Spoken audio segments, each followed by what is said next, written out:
Apakah di Indonesia ada cucu Nabi? Di dunia ada cucu Nabi, tapi di Indonesia ini belum ada yang terbukti secara ilmiah bahwa dia adalah cucu dari baginda Nabi besar Muhammad sallallahu alaihi wasallam. Assalamualaikum warahmatullahi wabarakatuh. Alhamdulillahilladzi anzala ala abdil kitaba wa lam yaj'al lahu iwaja. Asyhadu an la ilaha illallah wahdahu la syarika lah wa asyhadu anna Muhammadan abduhu wa rasuluh.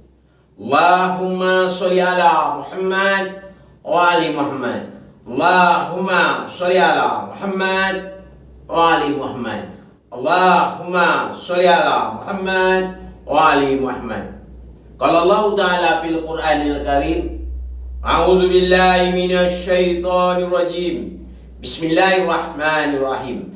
Alladzina atainahumul kitaba ya'rifunahu kama ya'rifuna afna'ahum alladzina khasiru anfusahum fahum la yu'minun.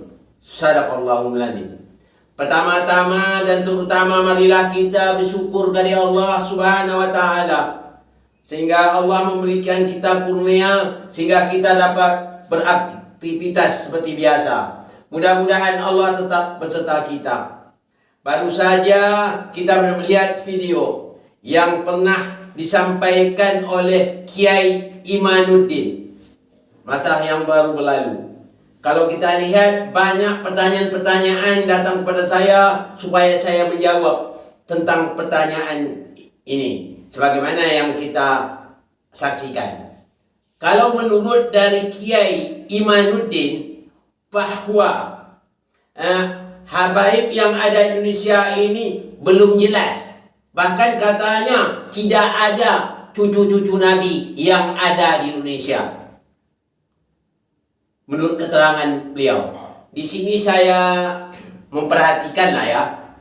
Setelah saya perhatikan dengan seksama, ternyata Kiai Imanuddin ini seperti ada suatu kebencian kepada zuriat Nabi yang ada di Indonesia ini.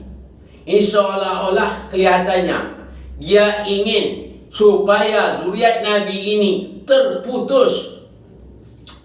Zuriat Nabi yang ada di Indonesia ini, kita maklumi ya, kalau kita sampai mau memutuskan suatu nasab orang itu sangat dosa besar ya. Ini seolah-olah dia beranggapan supaya para habaib yang ada di Indonesia ini supaya tidak mengaku bahwa Nabi itu sebagai kakeknya. Ini sangat berbahaya sekali. Saya perhatikan betul. Memang kalau siap dalam ilmu kejiwaan jelas ini. Ini seperti Pak Kiai ini ada penyakit ini. Ya, ada penyakit. Penyakit kebencian. Ya, ini kalau penyakit kebencian itu biasanya yang dialami oleh, kalau pada zaman dahulu itu Ibnu Wail, itu pernah saya ceritakan. Ibnu Wail itu begitu kebencian. Dia berusaha supaya terputus nasab Rasulullah Sallallahu Alaihi Wasallam. Ini kalau orang punya penyakit sangat berbahaya. Maka Allah katakan, fi qulubihim maradum fazadahumullahu marada walahum azabun alim. Di dalam hati mereka ada penyakit, lalu Allah menambahkan penyakitnya dan mereka mendapat azab yang pedih. Jadi ada penyakit. Jadi kalau kita ada penyakit harus diobati dulu ya Pak Kiai. Diobat penyakit, jangan sampai ada penyakit lagi. Memutuskan zuriat orang atau memutuskan nasab orang itu sangat besar dosanya ya. Berdosa nanti dipertanggungjawab kepada Allah Subhanahu wa taala. Itu ingat Pak Kiai. Saya nasihat benar-benar jangan terjadi lagi. Kenapa kita iri dengan dia? Karena dia cucu Nabi. Kenapa kita iri? Itu ketetapan Allah. Allah bisa saja menghendaki dengan siapa-siapa. Tak perlu kita iri. Ya, jangan cucu Nabi. Kenapa tak iri dengan Nabi? Kenapalah aku tak dijadikan Allah Nabi? Kenapa tak begitu? Jadi tak bisa kita iring Allah. Allah berkehendaki siapa yang dihendakinya. Biasa saja. Jadi yang kita pentingnya, kalau mereka-mereka ini, kalaupun salah ataupun apa, ya saya perhatikan, kalau adalah salah di antara Habib, ya ingat ya, saya perhatikan untuk Pak Kiai, kalau Habib salah, itu per orang, itu namanya Habib. Tapi kalau Habaib, itu semuanya kena. Nah, itu tak boleh, itu zalim namanya. Nah, jadi di sini saya katakan, Pak Kiai jangan merasa iri karena dia cucu Nabi, ya, itu dah kehendak Allah. Dan yang pertama, yang kedua, jangan Pak Kiai mencoba ingin memutuskan nasab mereka, ya, itu satu dosa besar. Tak diampun nanti dosanya itu. Allah akan mengazabkan itu, ya. Nama usaha seperti itu namanya, kalau dalam Al-Quran sebut makar.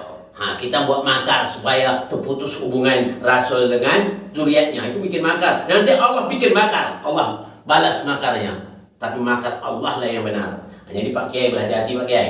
Yang berikutnya saya sampaikan juga, Pak Kiai kalau mengatakan semua habaib yang ada di Indonesia atau tidak ada cucu Nabi yang ada di Indonesia, itu kalau saya tanya mungkin Pak Kiai tak akan mampu untuk jawab. Apakah Pak Kiai sudah kenal dengan Nabi? Jangan dulu saya katakan. Ilmiah yang bagaimana? Jangan cerita ilmiah. Kalau bicara ilmiah cerita dengan saya lebih ilmiah lagi. Ya, kalau antum mau bicara ilmiah jangan bicara dengan saya ilmiah. Saya ikut penelitian. Nah, jadi itu. Jadi kalau antum mau tahu, kenalkah antum dengan Nabi? Tak kenal kan? Makanya sebagaimana dinyatakan oleh Allah Subhanahu wa taala di dalam surah Al-A'raf ayat 20 yang bunyinya a'udzubillahi minasyaitonir rajim bismillahirrahmanirrahim alladzina atainahumul kitaba ya'rifunahu kama ya'rifuna afna'ahum alladzi qasiruna anfusahum fahum la yu'minun. Ya, apa kata Allah? Orang-orang yang telah kami berikan kitab kepada mereka, ya, mereka hendak mengenal Muhammad seperti mereka mengenal anaknya sendiri, ya. Maka merugilah orang-orang yang tidak beriman. Sudah Pak Kiai mengenal Rasul itu seperti lebih kenal lagi anak Pak Kiai sendiri? Tentu jawabannya Pak Kiai tak kenal. Makanya kita harus banyak-banyak belajar Pak Kiai. Jadi kalau sudah kenal dengan Nabi, tak mungkin mau bicara demikian. Saya yakin kalau Pak Kiai sudah kenal dengan Nabi, tak mungkin Pak Kiai ingin memisah antara Nabi dengan anak cucunya. Itu berbahaya itu Pak Kiai. Ya, kalau betul-betul kenal, takkan mungkin orang menyambungkan silaturahmi, orang yang terputus kita nyambung, bukan orang sudah tersambung mau kita putus. A'udzubillah min zalik. Tidak ada tempat Nabi Pak Kiai. Neraka jahanam tempat kita kalau memutuskan memutuskan hubungan darah orang. Neraka jahanam tempatnya. Jadi di sini saya mengimbau kepada Pak Kiai.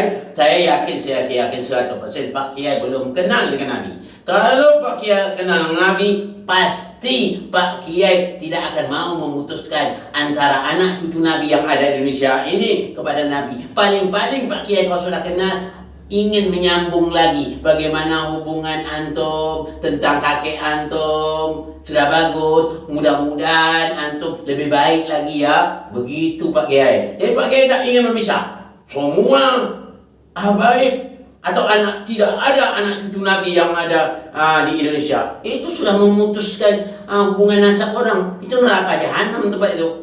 Di sini saya menghimbau pada Ustaz Imanuddin ya, tolong jangan buat seperti itu lagi. Bertobatlah kepada Allah, taubat nasuha.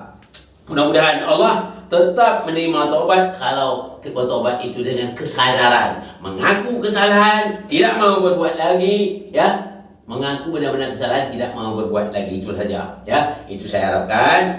Hilangkanlah rasa kebencian, tanamlah rasa cinta. Kalau ingin selamat, mau negeri kita ini aman, tanamlah rasa cinta, ya. Cinta bukan rasa kebencian, cinta segala-galanya, membawa manusia kebahagiaan. Terutama cinta kepada Allah, cinta pada Rasulnya, cinta pada ahlul baitnya, cinta kepada zuriat Nabi. InsyaAllah negeri kita ini aman dan damai. Sekali lagi saya mohon maaf kepada Pak Kiai Imanuddin, ya. Bertaubatlah kepada Allah, taubat nasuha. Mudah-mudahan Allah memberikan ampunan kepada Pak Kiai, dan Pak Kiai nanti di tempat juga, Allah tempat yang baik, dengan catatan ya Pak Kiai kembali juga rujuk kepada kepada cucu Nabi atau zuriat Nabi ini. Datanglah menghubungi dia, saling-saling maaf bermaaf. Dengan maaf inilah gugur segala dosa ya Pak Kiai ya. Mudah-mudahan Pak Kiai dengan waktu dekat ini hubungilah para baik. Dengan inilah salah satu minta maaf yang tepat ya. Berjauhkah namanya ya, kalau dalam Al-Quran ya Pak Kiai tahu lah, jauhkah. Mohon pula jauhkah kepada Rasul. Ya Allah, dengan begini ya Allah, aku dengan perantaran Rasulmu, aku telah berbuat salah. Jauhkan dengan Rasul ya, dan disaksikan orang. Itu aja ya Pak Kiai. Mudah-mudahan Pak Kiai paham. Kalau tak paham Pak Kiai boleh tanya saya langsung ya, ada lewat WhatsApp saya. Ini saja yang dapat saya sampaikan pada kesempatan ini. Mudah-mudahan ada manfaatnya. Wabillahi taufiq wal hidayah. Assalamualaikum warahmatullahi wabarakatuh.